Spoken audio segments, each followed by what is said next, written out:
Olá, muito bom dia para você. Já estamos chegando com mais um Agroband, trazendo as principais informações do agronegócio do país. Confira os assuntos que preparamos para hoje. Excesso de chuvas nos últimos meses prejudica a sangria da seringueira. Na Nova Alta Paulista, a produção caiu entre 30% e 40%. Em Araçatuba, o clima também interferiu nos preços de legumes na Ceagesp. Além de mais caros, a qualidade de alguns produtos não está tão boa. O outono chegou no dia 20 de março, espantando a chuva. A estação deve trazer períodos de estiagem e previsão de 250 milímetros de chuva até junho. E no nosso quadro Moda de Viola, Mazinho Quevedo chega trazendo aquela música da melhor qualidade. É o ciúme que está nos separando pouco a pouco.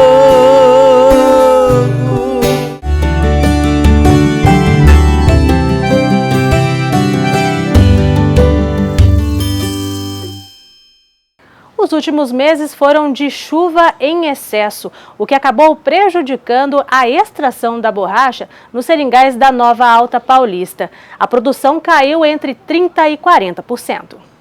Para fazer a sangria da seringueira, só quando o tempo está mais firme, o que tem sido raro nos últimos meses. Na Nova Alta Paulista, região responsável por 7% da produção de borracha no estado de São Paulo, a produtividade desta safra caiu entre 30% e 50%. A extração da borracha em dias de chuva é uma verdadeira corrida contra o tempo. Aqui, por exemplo, a sangria começou a ser feita bem cedinho, mas se chover, o sangrador tem de estar atento para fazer a coagulação e não perder o produto.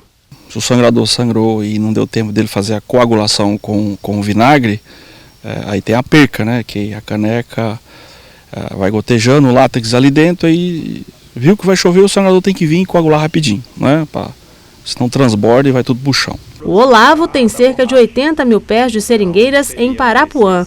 O produtor explica que no ano passado a produção foi de 8 quilos de coágulo por árvore. Na safra atual, que começou em outubro e vai até agosto, o cenário está diferente. Agora entrou no pico da produção da borracha, né, no pico da produção da seringueira, e o solo está bem molhado, está com uma umidade excelente, favorável, então a gente acredita que tenha tudo para recuperar essa produção que foi perdida aí. Apesar da queda na produção, o que tem tirado o sono do produtor é o preço.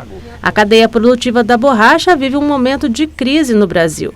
Os preços pagos no quilo do coágulo caíram pela metade. Nós acreditávamos que esse ano seria um ano excelente para a borracha, começamos aí a safra com preços em torno de R$6, mas graças a um incentivo que foi dado para os pneus de carga, foi zerada a importação desse pneu.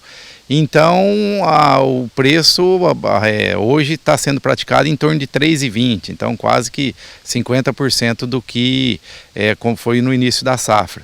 Mas são crises que a gente atravessa e a gente acredita que daqui a pouco esse preço vai estar melhorando também. E o clima também trouxe prejuízos para os produtores de hortaliças.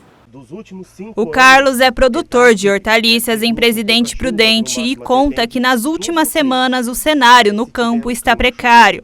As folhagens têm sofrido muito com as chuvas intensas que vêm atingindo o oeste paulista e, consequentemente, a colheita tem sido prejudicada. A gente planta uma quantidade, né? Hoje consegue colher 30%, 35% do que planta só.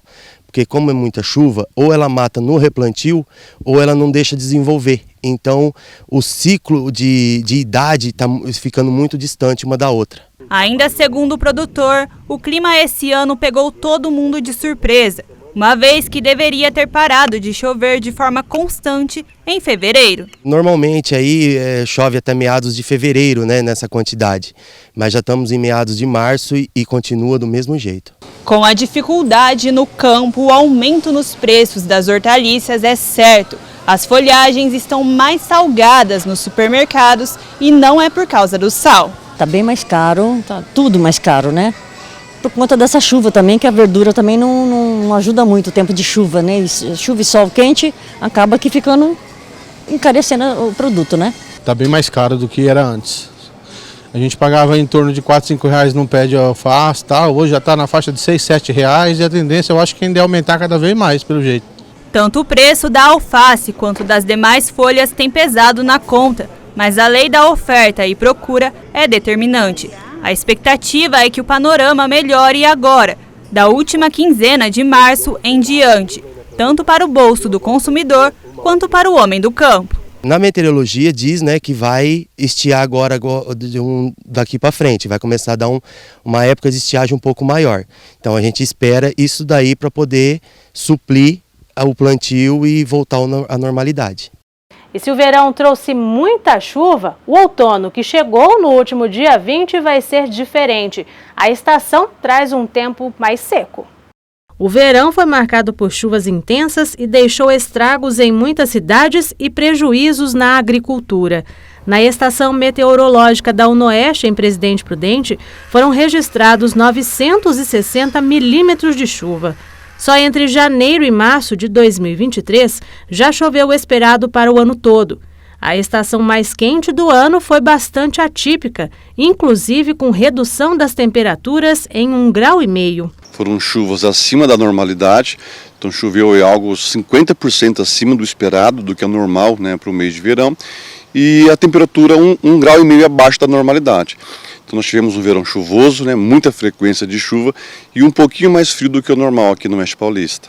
Mas será que com a chegada do outono, o guarda-chuva ainda vai ser item indispensável na rotina, como foi no verão? Segundo especialistas, não mais. A estação chega trazendo mudanças no clima e também deve trazer períodos de estiagem. Segundo o agrometeorologista, o outono segue até o dia 21 de junho e deve manter as características, nada fora do normal para o período. Então as chuvas elas começam a ficar menos frequentes, mais espaçadas, sendo muito comum aí estiagem de 10, 15 dias sem chuva. Em relação à temperatura, a tendência é nós termos aí um outono um pouquinho acima do normal, um pouquinho mais quente que o normal. Mas isso não quer dizer que não vai fazer frio. Na média geral dos 3 meses vai ser um pouquinho acima. Mas principalmente a partir de maio, na segunda quinzena de maio, a gente começa a ter entrada de massa de ar polar na região, aí derrubando as temperaturas lá na casa dos 10 graus. E para o campo, a redução das chuvas pode significar alívio para muitas culturas. Esse alto volume de chuva ele tem dois lados. O lado positivo, a cultura se desenvolveu, ela, né, bons índices de produtividade. Mas na hora de colher, algumas culturas precisam de um período seco. A soja, o amendoim, por exemplo. Então alguns produtores, né, tiveram esse prejuízo na hora de colher. Mas a tendência é que daqui para frente, né, começa a normalizar um pouco esse padrão um pouquinho mais seco que é comum do outono aqui no Oeste Paulista. E ainda falando em clima, chegou a hora de conferir como ficam os termômetros para a próxima semana. Em Araçatuba, os termômetros marcam entre 21 e 34 graus durante a semana. Bauru registra mínima de 19 e máxima de 32 graus. Em Marília, a temperatura máxima prevista é de 31 graus. Presidente Prudente tem mínimas entre 21 e 22 graus e máximas entre 29 e 32. Em São José do Rio Preto, os termômetros podem marcar entre 20 e 34 graus. Em Americana, mínimas entre 19 e 21 graus e a máxima pode chegar aos 33 graus. Campinas registra 21 de mínima e 34 graus de máxima. Em Paulínia, as temperaturas variam entre 19 e 34 graus durante a semana. E em Valinhos, as mínimas oscilam entre 19 e 20 graus e a máxima pode ser de 32 graus. E a gente faz uma pausa bem rapidinha para tomar aquele cafezinho. Mas antes confira as cotações agropecuárias. A arroba do boi gordo foi cotada em Bauru e Botucatu a R$ 272,33. A arroba da carne suína foi cotada em São Paulo a R$ 136,25. O quilo do frango vivo foi cotado em São Paulo a R$ 5,00. A caixa com 30 dúzias de ovos brancos foi cotada em Araçatuba e Tupã a R$ 176,00. A saca de 50 quilos do açúcar foi cotada em Santos a R$ 137,83 e em Piracicaba a R$ 127,92.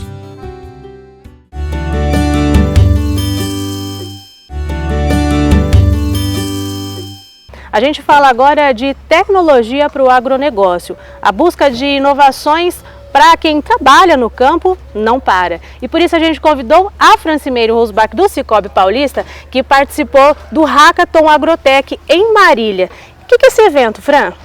É uma maratona onde as equipes de universitários se inscrevem para propor soluções para um desafio. E nesse caso, no Hackathon Agrotech, a proposta era desenvolver um canal voltado para trazer solução para o produtor rural. Que canal é esse? Ou um app, ou uma plataforma, alguma maneira tecnológica que ele consiga ter acesso a informações, como por exemplo, preços de commodity, ou então revendas, né, ligadas ao agro. Eu quero comprar um trator no meu raio aqui de atuação, de marca X ou de tecnologia tal. Onde eu busco essa informação? Então a ideia era proporcionar para esse produtor uma solução tecnológica que ele tenha N informações que ajudem na sua tomada de decisão. E é justamente aí que mora a importância desse evento, porque traz soluções bem criativas para o homem do campo, afinal, agro, né, e tecnologia andam juntos. Com certeza, né? A tecnologia faz parte do agro, aí o Brasil é pioneiro em algumas tecnologias em relação a isso. Não pode ser diferente nesse momento, então toda busca tem que estar sempre relacionada e eu tenho certeza que eventos como esse contribuem muito na formação de solução. Obrigada, Fran, pela sua participação aqui, seja sempre bem-vinda. A gente muda um pouquinho de assunto agora e volta a falar da chuva. No primeiro bloco a gente falou um pouquinho dela que trouxe prejuízos e em Araçatuba também trouxe. Na CEAGESP, o preço dos legumes disparou enquanto a qualidade caiu. Tomate, vagem e o pimentão ficaram mais caros na CEAGESP de Araçatuba. O motivo, o excesso de chuvas. As perdas no campo foram intensas e houve quedas na produção, o que impactou nos custos de muitos produtos. O aumento mais é por causa da chuva, pouca produção de mercadoria, complicado de tirar a mercadoria da roça, mercadoria dá muito descarte, dá muito problema. Então estão passando uns meses complicados. A cenoura teve o maior aumento nas últimas semanas, segundo a CEAGESP. A alta no preço da caixa foi de quase 50%. E além da queda na oferta, a qualidade também caiu. O resultado desse cenário é o produto mais caro na mesa do consumidor. Como a cenoura é uma raiz, né, devido a muita umidade, o produto apodrece muito rápido e aí o produtor tem um prejuízo, né? Ele tem pouca oferta e acaba subindo o preço, o comerciante acaba comprando mais caro e repassando para o consumidor. Tem um recado importante para você. O Cicobi Paulista ajuda o produtor rural a chegar mais longe. A cooperativa tem soluções exclusivas para custear e comercializar produções agrícolas e pecuárias. O Cicobi Paulista tem todos os serviços financeiros que um produtor rural precisa. Crédito específico para o agro, de recursos próprios, repasses do Plano Safra, BNDES, fundos constitucionais e muito mais. Além disso, você pode ter conta corrente com condições especiais que só uma cooperativa de crédito tem, porque o Cicobi Paulista é mais que um banco. Aqui, quem é cooperado é dono. Quer saber mais? Então entre no site cicobipaulista.com.br ou abra sua conta pelo app Cicobi, usando o código 4446. Você está prosperando ou precisando de uma ajudinha financeira para crescer? Conte com o Cicobi Paulista. A saca do café foi cotada em Marília e Franca a R$ 1.140. A saca da soja foi cotada em Itapetininga a R$ 164 e em Birigui a R$ 160. A saca do milho seco foi cotada em Campinas a R$ 85 e em Cândido Mota a R$ 71,50. A saca do feijão carioca foi cotada em Avaré a R$ 420 e em Itapetininga a R$ 340. A tonelada da mandioca a granel foi cotada em Presidente Prudente a R$ 1.023 e em Assis a R$ 1.254. A cana-de-açúcar fechou no campo a R$ 127,56 e na esteira a R$ 142,49.